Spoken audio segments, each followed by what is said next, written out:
Hey there, AK here. Today I'll be unboxing the POCO M3 Pro, which is the Pro version of the POCO M3 which I reviewed earlier. Let's go.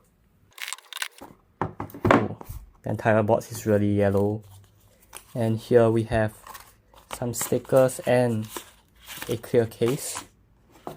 And then the phone, as well as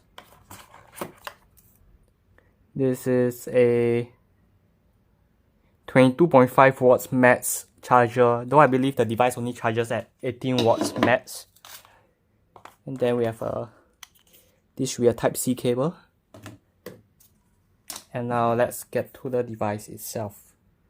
Focus, yeah. Ooh, it's a very reflective device. Okay,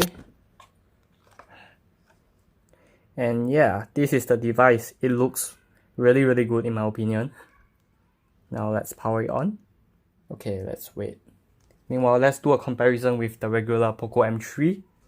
The back is actually really different material. This one is a very reflective plastic bag, while this one is a leather-like plastic bag. And side by side, you can see that they are about the same size.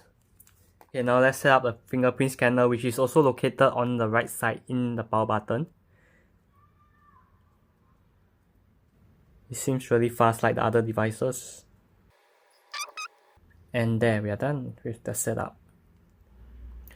And there we go, MIUI 12.0.5 on Android 11.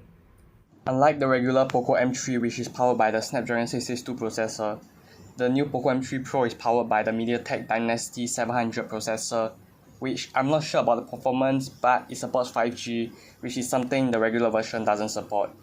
However, at the moment, if you are buying a phone at this price, I doubt you will access to 5G, so it doesn't really matter at the moment.